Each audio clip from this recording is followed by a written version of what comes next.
Bismillahirrahmanirrahim. Assalamualaikum warahmatullahi wabarakatuh. Waalaikumsalam warahmatullahi wabarakatuh.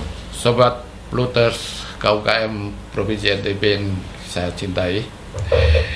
Perkenalkan, saya Adi Pramaria, Widya Iswara, ahli utama yang sekarang ini bertugas di Balatkop UKM Provinsi Nusa Tenggara Barat.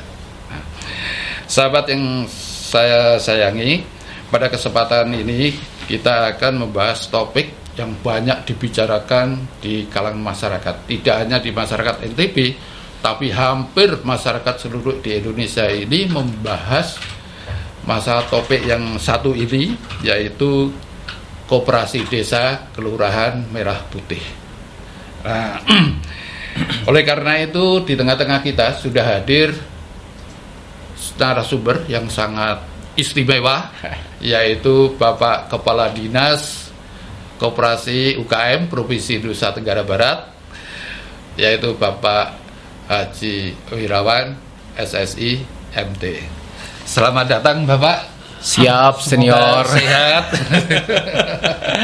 Sehat selalu Bapak. Seperti di awal ini kita sudah bicarakan bahwa kita akan bicarakan topik masalah Koperasi Desa Merah Putih. Ya ini. Nah, ini banyak netizen ini yang masih bertanya, masyarakat bertanya-tanya ini Pak, sebenarnya Koperasi Desa Kelurahan Merah Putih ini barang apa gitu loh, dan apa manfaatnya bagi masyarakat gitu Pak. Silakan Bapak.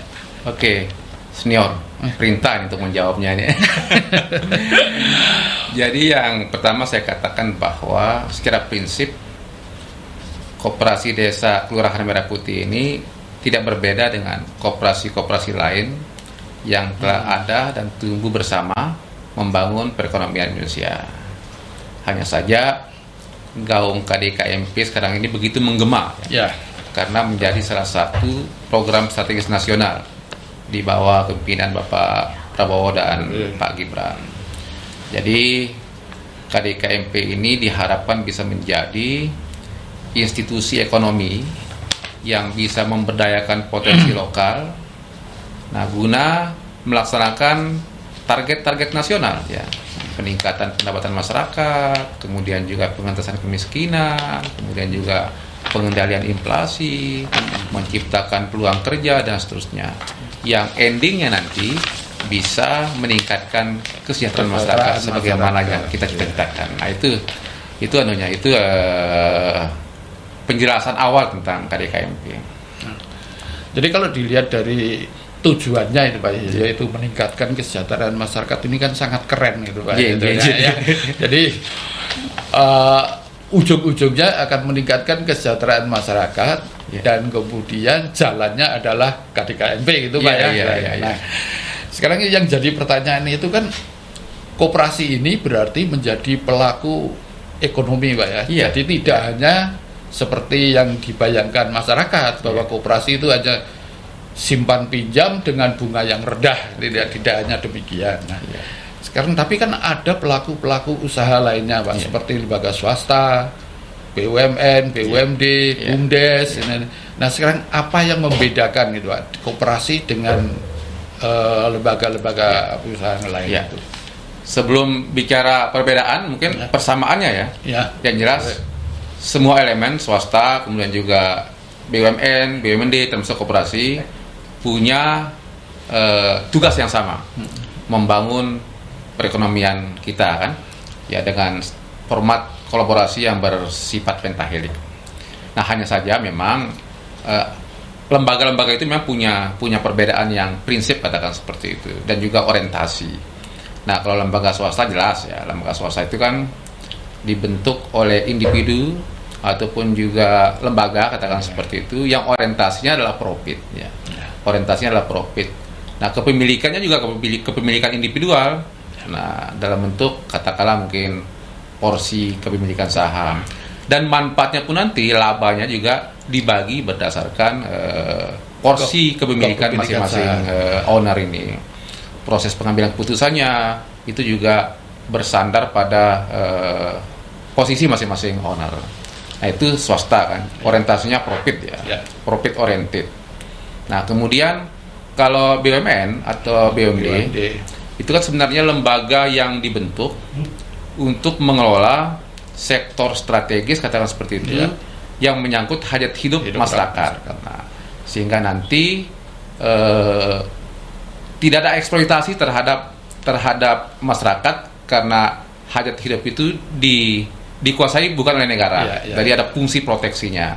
Di samping juga BUMN dan BUMD ini juga harus juga dia profitable, ada orientasi keuntungan juga, agar jangan bergantung selamanya kepada penyertaan modal pemerintah pusat ataupun juga pemerintah daerah. Tetap dia fungsinya adalah pelayanan. Ya. Nah, kalau koperasi ini Berbeda, Pak. berbeda sama sekali. Yang memilikinya adalah anggota. Yang membentuknya adalah anggota. Dan yang memiliki kedaulatan tertinggi adalah anggota. Dia memilih pengurus, dia menentukan arah koperasinya, kemudian dia juga dalam setiap keputusan strategis yang menyangkut perjalanan koperasi ke depan itu anggota melalui forum tertinggi yang namanya rapat anggota tahunan. Dan jelas bahwa orientasinya adalah menyejahterakan anggota selaku pemilik koperasi itu. Jadi dari anggota, oleh anggota, untuk anggota. Gitu. Menarik sekali ini, Pak, ya. Jadi menarik sekali. Jadi ini betul-betul kedaulatan yang di tangan anggota gitu ya. Nah, berkaitan dengan pengelolaan KDKMP ini, Pak. Ini kan sudah menyebutkan bahwa kepemilikan itu oleh anggota. Apakah ini memberi arti bahwa semua anggota akan beramai-ramai ikut mengelola, misalnya dalam penjualan misalnya, apakah semua anggota langsung rame-rame berada di kantor koperasi? Nah, ini gimana ini, Pak, penjelasannya? Ya, tentu saja tidak ya. Jadi walaupun milik anggota, tapi tidak semua anggota itu terlibat dalam kepengurusan. Tetapi anggota itu dipastikan terlibat dalam memilih pengurus profesional yang akan menjalankan usaha koperasi itu. Nah, itu jadi tidak terlibat tapi dia menentukan pengurusnya. Dan juga yang paling penting adalah semua anggota terlibat dalam pengawasannya, dalam pengawasan koperasi itu. Nah, itu yang menjadi pembeda ya. Jadi tidak semua terlibat mengurus, tapi terlibat dalam menentukan keputusan dan terlibat dalam pengawasan bagaimana pengurus itu menjalankan amanat yang diberikan oleh anggota untuk mengelola koperasi. Jadi sangat menarik ini, Pak. Jadi berkaitan dengan KDKMP di NTB ini, Pak. Target dari pemerintah pusat itu sampai 80.000 lebih, Pak. Nah, kalau di NTB ini kira-kira sudah terbentuk berapa itu, Pak? Jadi ada 4 tahapan ya pembentukan KDKMP ini. Yang pertama adalah membentuk lembaganya sendiri. Alhamdulillah NTB sudah terbentuk di seluruh desa dan kelurahan. Jadi kita sudah memiliki 1166 KDKMP. 1166 unit ya. Artinya tahap pertama kita sudah selesai, katakan seperti itu. Kemudian tahap kedua, semua KDKMP sejumlah 1166 itu sudah memiliki legalitas usaha. Dan yang ketiga, tahap ketiga adalah pembangunan gerai fisiknya. Nah, pemerintah memberikan penugasan kepada PT Agrinas, berkoordinasi dengan TNI untuk mempercepat proses pembangunan gerai fisiknya ini. Dan alhamdulillah dari 3 region untuk Pangdam Udayana ya, dari NTB, NTT, Bali, kita itu yang paling tinggi progresnya. Sudah di angka di atas 40%. Ya. Kita bagi, ada yang sudah masuk portal Agrinas ya, kemudian sudah dibangun, ada yang sudah masuk tapi belum dibangun, ada juga yang belum masuk dan juga belum dibangun. Nah, di antara 3 itu ya kita di level paling tinggi lah, di antara 3, sekitar 44% lebih. 40% di data per 22 Januari, dan kita terus mengupdate data itu setiap hari Senin. Kita mendapatkan data tentang progres realisasi pembangunan gerai fisik dari Korem. Nah, kemudian harus diakui bahwa ada juga masalah yang dihadapi terkait dengan akselerasi pembangunan gerai fisik ini, yaitu masalah lahan. Dan besok hari Jumat kita akan melakukan rapat koordinasi untuk membicarakan, mengelaborasi secara mendalam dengan para pihak bagaimana kita mengakselerasi penyelesaian masalah lahan agar proses pembangunan gerai fisik ini bisa diakselerasi. Dan yang tahap keempat, operasionalisasi usahanya. Nah, NTB ini mengambil kebijakan yang mungkin berbeda ya. Kita tidak ingin bekerja secara linear, ya, tetapi kita bekerja secara paralel. Nah, kita tidak ingin bahwa untuk operasionalisasi usaha baru dilakukan setelah pembangunan gerai fisik. Tapi kita ingin lakukan bersama-sama. Bahwa tanpa gerai fisik pun koperasi itu bisa berjalan. Nah, ini yang sedang kita dorong. Luar biasa itu Pak itu ya. Jadi jadi Looters ya. Jadi ternyata di NTB ini walaupun tidak ada gerai fisiknya, ada juga yang sudah praktek berjalan gitu Pak ya maksudnya. Ya itu. Oke gitu Pak. Nah, sebagai lembaga ekonomi nih Pak ya, tentunya KDKMP ini kan membutuhkan biaya untuk operasinya, operasionalnya itu. Pertanyaan yang sering diungkap masyarakat itu dari mana ini Pak biaya modalnya gitu tuh. Karena masyarakat sendiri ada kekhawatiran. Begitu dia jadi anggota, dia akan terbebani bayar iuran, bayar simpanan-simpanan itu Pak. Nah, bagaimana mengatasi ini Pak? Ya, seperti saya dikatakan di awal tadi kan bahwa secara prinsip tidak ada perbedaan antara KDKMP dengan koperasi-koperasi yang telah ada dan tumbuh di negara ini, di Republik kita ini gitu ya. Tetap bahwa pilar utama, modal utama koperasi berasal dari simpanan pokok dan simpanan wajib anggota. Nah, dana inilah yang dikelola oleh pengurus untuk menjalankan koperasi. Dari kecil, tumbuh sampai menjadi besar. Nah, ketika dalam perjalanan usahanya mereka sudah tiba pada posisi, ternyata dengan modal yang ada itu tidak lagi mampu mensupport perencanaan usaha yang mereka buat kan, yang dibuat. Maka tentu pemerintah atau tentu bisa berinisiatif untuk menjalin kerjasama dengan lembaga keuangan, katakan seperti itu, untuk mendapatkan pembiayaan. Dan kita optimis ya mendengar penjelasan dari Pak Prabowo ataupun juga petinggi-petinggi di negara ini akan menjamin bahwa Bank Himbara, katakan seperti itu, siap untuk menyediakan pembiayaan yang relatif terjangkau, relatif menarik untuk mengembangkan KDKMP ini. Nah, ini yang kita tunggu gitu. Ini kan ada juga bank daerah kita Pak, kebetulan Bank NTB Syariah itu juga berminat untuk berpartisipasi itu Pak ya di situ itu untuk mensukseskan KDKMP ini. Itu tapi bank daerah ini kan tidak termasuk dalam Himbara itu Pak. Apakah mekanisme pembiayaannya itu akan sama Pak dengan Bank Himbara? Kalau Bank NTB itu bukan lagi berminat Pak, sudah action ya. Bank NTB sudah jalan membiayai 2 koperasi percontohan ya dengan skema pembiayaan komersil ya. Jadi kredit supplier, jadi Bank NTB membayarnya, mencairkan kreditnya itu bukan langsung ke koperasi, tapi koperasi mengajukan RAB berupa barang-barang yang dibutuhkan sebagai komoditi yang akan mereka jual. Nah, kemudian komoditi itu disuplai oleh supplier, dan atas itu Bank NTB mengucurkan kredit ke supplier untuk membayar apa yang diminta oleh ini. Sudah ada 2 percontohan dan insya Allah akan terus berkembang. Oh gitu. Jadi, kalau bisa disimpulkan bahwa Bank NTB Syariah ini tidak kemudian mengucurkan dalam bentuk uang kepada koperasi, Pak ya? Iya, mengucurkan dalam bentuk barang. Berarti. Karena kan syariah kan, Pak. Oke. Ya, jadi yang namanya syariah berarti kita harus pegang prinsip-prinsip hukum Islam itu Pak ya. Nah, yang menjadi menarik ini juga ini Pak, KDKMP ini menggerakkan perekonomian desa Pak ya.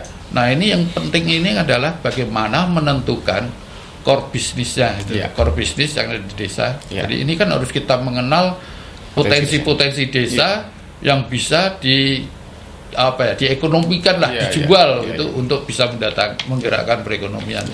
Nah, dari Dinas Koperasi nih Pak, ini Dinas Koperasi UKM ini apa upayanya ini Pak? Apakah sudah dilaksanakan atau gimana Pak? Saya kira itu prinsipnya ya, memang KDKMP ini dibentuk untuk memberdayakan potensi lokal potensi lokal, kemudian potensi dari desa agar bisa berkontribusi membangun perekonomian nasional. tentu berbasis pada potensi yang dimiliki oleh masing-masing desa itu. Iya, Jadi iya. dikonsolidasikan melalui koperasi. Nah, kita memang dari profil usaha KDKMP yang sudah ada itu memang beragam usahanya. Ada yang di bidang pertanian, di Iya. bidang peternakan, ada Iya. yang serba usaha, ada juga yang simpan pinjam, ada yang menjadi agen dari berbagai lembaga keuangan yang ada. Jadi beragam ya. Tapi tetap dia berbasis pada potensi Desa, lokal, ya, iya, potensi iya. desanya. Oke, itu Pak. Ada yang Jadi, nelayan, perikanan dan seterusnya. nah, ini yang menarik adalah begini, Pak. NTB ini kan dikenal sebagai daerah yang sumber daya alamnya itu melimpah. Iya, iya, Nah, iya. bahkan kalau kita ngelihat dari PDRB, Ya. itu pertanian itu memberikan kontribusi sampai 22%. Iya, gitu. iya, iya. Pertambangan 20%. Iya. Sementara perindustriannya hanya 4%. Gitu. Iya, iya, iya. Artinya kan pengolahan ini belum jalan, Pak. Iya, Nah, iya. yang menjadi hebohnya itu ini, Pak. Jadi kan kalau kita jumlah sektor primer kita ini yang dari pertanian dan pertambangan sudah 42%. Pak. Iya, iya, iya. Artinya kan perekonomian NTB ini memang ditunjang sektor primer, pertanian dan pertambangan.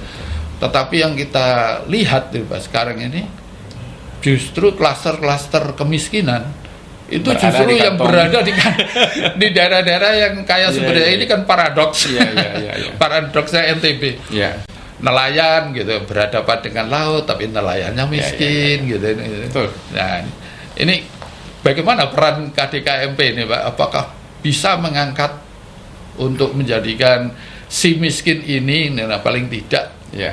meningkat kesejahteraannya gitu. Ya, saya sepakat ya bahwa yang namanya KDKMP ini harus berperan dalam transformasi ekonomi menuju Indonesia Emas 2045 kan. Ya, ya. Dan salah satu indikator Indonesia Emas itu adalah pertumbuhan ekonominya inklusif, tidak tergantung tidak pada sektor terlalu pertambangan terlalu. dan sektor energi kan, Ya. tapi juga bergantung pada sektor perdagangan, jasa, industri dan lain-lain. Nah, saya menilai bahwa keberadaan KDKMP ini langsung dia memberikan kontribusi bagi transformasi ekonomi itu. Karena nanti kan ketika KDKMP terbentuk, maka rasio volume usaha koperasi terhadap Ya. PDRB kan tinggi kan? Oh, makin tinggi. Iya, makin tinggi kan? Ah, ah. Nah, jelas itu kan bukan dihitung sebagai kontribusi sektor pertanian lagi. Iya.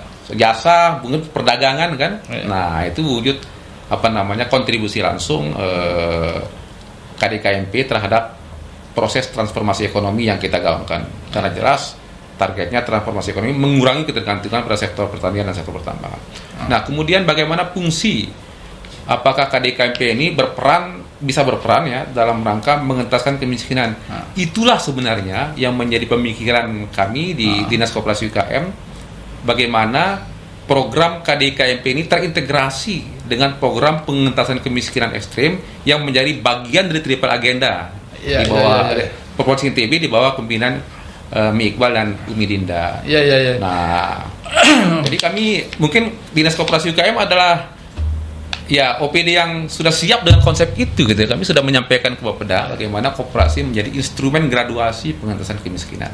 Nah, sekarang kan kita sedang menjalankan ya program pengentasan kemiskinan dengan pendekatan BREK itu kan. Ya. Ada 3. Yang pertama adalah pemenuhan basic need, Iya. transfer aset dan pendampingan. Nah, kami ingin berperan di yang kedua dan yang ketiga ini Oh, agar transfer aset itu ditransfer kepada koperasi menjadi aset kolektif, dan kemudian dengan aset itu koperasi melakukan pemberdayaan terhadap rumah tangga miskin ekstrim yang ada di wilayahnya Oke. sambil terus melakukan pendampingan sehingga secara durasi rumah tangga miskin ekstrim itu meningkat pendapatan karena kemitraannya dengan koperasi sehingga dia lepas dari jeratan kemiskinan ekstrim. Iya, iya, iya. Itu ada tahapan-tahapannya dan itu bagian dari sesuatu yang coba akan kita pilot project kan. Jadi kami sudah ke Bapeda meminta bahwa ditetapkan ya minimal 5 desa lah kita perankan koperasi menjadi instrumen graduasi yang bisa menjadi opsi dari program transfer aset ke rumah tangga sasaran. Kita bandingkan efektivitasnya dengan mentransfer aset itu ke koperasi, kemudian koperasi yang melakukan pemberdayaan kepada rumah tangga miskin ekstrim. Ya, bagus sekali Pak. Jadi intinya adalah ini Mi Iqbal sama Umi Dinda itu kan mempunyai program yang luar biasa, yaitu desa berdaya. Iya, betul. Desa berdaya dibagi dua, yaitu desa berdaya tentatif sama transformatif. Iya, iya. Nah, tematik sama transformatif. Nah, ini kaitannya dengan KDKMP. Iya. Ini mestinya kan bisa diintegrasikan. Iya. Nah, pola-pola itu bagaimana itu, Pak? Ya, saya pikir program KDKMP bisa masuk ke semua tipikal program desa berdaya, bisa masuk ke transformatif, bisa juga masuk ke tematik. Nah, nanti bisa ke tematiknya desa koperasi kan, katakan seperti itu, di mana di desa itu koperasinya betul-betul berperan dalam rangka berkontribusi meningkatkan kesejahteraan masyarakatnya. Nanti kita pilih koperasi-koperasi yang memang dalam penilaian kita dia layak mengemban fungsi itu. Nah, kemudian yang kedua, desa transformatif, kita harapkan koperasi berperan langsung dalam rangka pengentasan kemiskinan ekstrim itu. Lewat tadi program tadi, koperasi menjadi instrumen graduasinya. Koperasi berperan menerima transfer aset dari pemerintah, aset itu dikelola secara kolektif melibatkan rumah tangga miskin ekstrim itu. Pada tahap awal mungkin mereka bisa menjadi mitra sebagai tenaga kerja dan seterusnya, dibina sampai mereka siap menjadi pelaku usaha mikro. Tahapan-tahapan itu didampingi secara berkelanjutan oleh koperasi. Nah, sehingga aset yang diberikan itu tidak hilang gitu. Nah, kalau diberikan ke personal kan ada risiko hilang ya kalau nggak didampingi secara baik. Tapi kalau ke koperasi, kalau itu dikelola secara kolektif oleh pengurus yang profesional, maka asas kemanfaatannya itu akan jauh lebih besar, panjang. Nah, ini kalau kita lihat desa berdaya ini sebenarnya pendampingan itu sebenarnya dilakukan hanya 2 tahun, Pak. Iya. Nah, sekarang kemudian ada ini pendamping desa dengan koperasi desa Merah Putih sepanjang tahun. Itu kan mestinya mereka bisa beriringan gitu. Pada desa-desa koperasi ini. Mudah-mudahan ini bisa terintegrasi dengan baik. Itu. Nah, luar biasa ini penjelasan Pak Kadis. Persoalannya tidak semua masyarakat desa itu mengetahui, Pak, masalah koperasi. Apa sih kerja koperasi?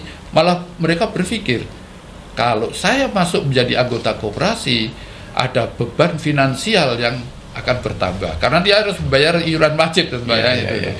Nah, jadi ada kekhawatiran juga ini, Pak. Kekhawatiran kalau kemudian lembaga yang sudah dibentuk sebanyak 1166 unit kemudian membangun gerai-gerai yang perlu biaya yang sangat banyak itu, tapi anggotanya kosong ini yang saya agak khawatir gitu, Pak. Karena beberapa desa, Pak, yang saya juga pas pergi ke Lombok Timur saya tanyakan gitu, yaitu di desa Poh Gading Timur, saya tanya ini. Mereka lagi membangun, saya lihat, saya tanya ini di masyarakat sana, tahu nggak koperasi desa Merah Putih? Mereka belas nggak ngerti, Pak. Dan dia hanya tahu pada saat musdes. Nah, hal seperti ini, Pak, bagaimana kita agak takut saya itu kalau kemudian biaya yang sudah ini kita sudah berjuang, tahu-tahu tidak berjalan. Nah. Ya, saya pikir itu tantangan ya. Maka mau tidak mau, yang pertama kita harus melakukan satu hal dulu ya. Sosialisasi secara masif kepada masyarakat melalui semua instrumen yang ada, baik instrumen pemerintah secara formal, kemudian juga lembaga-lembaga seperti ormas, katakan seperti itu, organisasi keagamaan, kita menjalin kemitraan, terjun langsung untuk menjelaskan kepada masyarakat, termasuk melalui podcast seperti ini tentang apa sih koperasi Merah Putih itu. Yang kedua, banyak kegagalan koperasi itu ya sampai sekarang menjadi stigma kan. Itu disebabkan karena SDM kepengurusannya. Oleh karena itu dalam 2 tahun ini, katakanlah tahun 2025, kemudian akan dilanjutkan juga dengan tahun 2026, itu Dinas Koperasi UKM beserta Dinas Koperasi Kabupaten Kota dengan dukungan pembiayaan dana dekonsentrasi dari pemerintah pusat itu akan telah dan akan terus melaksanakan pendidikan dan pelatihan, termasuk pendampingan. Pendampingan kepada koperasi, kepada pengurusnya dan juga kepada manajernya tentang bagaimana mengolah usaha, bagaimana mengolah keuangan dan seterusnya, sehingga kemampuan dasar berkoperasi itu diketahui secara memadai oleh pengurus koperasi dan mereka bisa terapkan best practice-nya nanti pada saat mengolah koperasi. Jadi pelatihan, pendampingan, pembinaan ini adalah sesuatu yang terus akan kita lakukan dalam rangka memberikan pemahaman tentang KDKMP yang sebenarnya. Nah, dalam kaitan ke pelatihan ini Pak, Yeah. pelatihan ini kan kita tadi sudah berbicara ada pendamping koperasi, ada pendamping desa Pak. Yeah. Apa tidak memungkinkan pendamping desa itu juga ikut dilatih ke sana? Ya saya pikir iya ya. Ya saya pikir harus juga dilatih. Dan koperasi itu nanti kan sebenarnya akan menjadi pendamping yang tetap akan Ya, selamanya kan. betul. Kalau pendamping katakan tadi yang program kemiskinan ekstrim kan diikat oleh kontrak kerja Ya. 2 tahun. Pendamping desa pun juga diikat oleh kontrak kerja, katakan seperti itu. Tetapi kalau koperasi dia akan tetap ada di situ. Nah, saya kira itulah yang menjadi kelebihan KDKMP. Dia akan ada institusinya, institusi kolektif, kemudian juga demokratis, dan pasti akan memiliki keterpanggilan dan juga sadar akan tugasnya mendampingi masyarakat selama koperasi itu ada dan harus tetap ada. Ya. Baik Pak Kadis, jadi kembali ke persoalan modal ya. Yeah. Ini memang masalah bantuan Bank Himbara gitu. Itu dalam bentuk pinjaman atau dalam bentuk hibah gitu. Ini tanda tanya dari masyarakat ya, Pak. Ya, kalau terkait dengan kita kan belum lihat best practice-nya kalau dari Himbara ya. Tapi saya pikir pasti dia pembiayaan kan. Oh ya. Tetapi kami ya dalam rangka mencoba membuat pilot project tentang koperasi percontohan Iya. ya maksimum 50 ya. Jadi kita akan pilih mana kira-kira koperasi yang sekarang inisiatifnya bagus nih gitu kan. Ya. Belum selesai grade fisiknya, mereka sudah berusaha, mereka jalan, sudah ya. berinisiatif, berinovasi. Nah, itu kita hargai gitu. Kita berikan reward ya Ya. atas apa yang telah mereka lakukan. Bagaimana bentuk rewardnya? Nah, kami berusaha menjalin kemitraan dengan banyak pihak ya, termasuk dengan Bank Himbara, dengan bank milik daerah juga, agar CSR-nya bisa disupport diarahkan untuk mensupport koperasi sekali, percontohan ya. yang sudah memiliki inisiatif ini gitu. Dan sudah ada beberapa yang siap kan, dan saya sedang roadshow ini. Tadi saya baru dari Bank Syariah Indonesia atas perintah Pak Gub, kita coba jalin. Pasti Bank Himbara itu punya CSR kan gitu. Ya. Ya kita siapkan dulu nih ya. Kita bantu dengan dana stimulan seperti itu agar koperasi-koperasi percontohan ini semakin bagus usahanya, dan nanti ketika skema pembiayaan dari pusat sudah clear ya, mereka sudah bankable, mereka sudah siap menjalankan usahanya kan, nggak ujuk-ujuk menerima dana besar tapi mereka nggak punya pengalaman berusaha gitu. Betul Pak. Itu yang ini. Jadi sekali lagi gini Pak, sedikit ini Pak ya, ada ini pertanyaan dari netizen ini Pak ya. Itu yang menanyakan begini, dia ingin konfirmasi apakah benar ada bantuan modal untuk koperasi di NTB sebesar 50 juta per koperasi. Saya belum dapatkan itu. Nggak ada. Nggak ada ya bantuan yang sifatnya hibah ya. Ya, tetapi nanti kalau dalam bentuk reward kepada koperasi percontohan yang sudah berinisiatif menjalankan usahanya, nah ini kita sedang menggalang dengan berbagai beberapa himbara nih ya, dan juga Bank NTB Syariah, agar mereka bisa mengalokkan CSR-nya bagi koperasi percontohan yang memenuhi syarat yang sudah kami tentukan. Jadi tidak semua koperasi Pak ya. Itu. Nah, kita hargai inisiatif dari teman-teman yang sudah memulai usahanya, yang berpikir paralel, tidak berpikir linear kan. Yang berani mengambil resiko dengan memanfaatkan sumber daya yang ada pada mereka, tapi mereka berani memulai dan menjalankan usahanya. Terakhir Pak Kadis, apa kira-kira KDKMP ini ya, KDKMP apa ini yang kira-kira sudah berjalan dan bisa dijadikan role model di NTB ini? Saya kira sudah lumayan Mas, sudah banyak, sudah hitungan 30-an ya kalau saya hitung ya. Tapi itu apakah 30 itu tersebar di semua kabupaten kota? Tersebar. Tapi yang saya lihat tuh Lombok Tengah, Lombok Timur ya lumayan maju deh, ya, maju. Terus juga Kota Mataram. Kota Mataram sudah ada Ampenan Utara kan yang sudah jalan usahanya. Ada Rembige. Di Lombok Barat sudah Kekeri kan. Kemudian Jembatan Kembar apa namanya tuh? Kalau di Lombok Tengah ada Semoyang. Lombok Tengah, Lombok Timur. Kemarin saya ke Sukadana, ke Lendang Nangka, itu sudah jalan semua usahanya. Di di Pulau Sumbawa juga sudah ada yang jalan usahanya. Oke. Berarti ini bukan hanya sekedar wacana, rencana, tapi sudah mulai jalan gitu ya. Ya, dan saya lihat stigma negatif tentang KDKMP yang berisi nada pesimis itu, saya kira saya sirna seketika ketika kita melakukan perjalanan langsung ke lapangan, mendatangi KDKMP ya. Ternyata visi bisnisnya mereka itu luar biasa.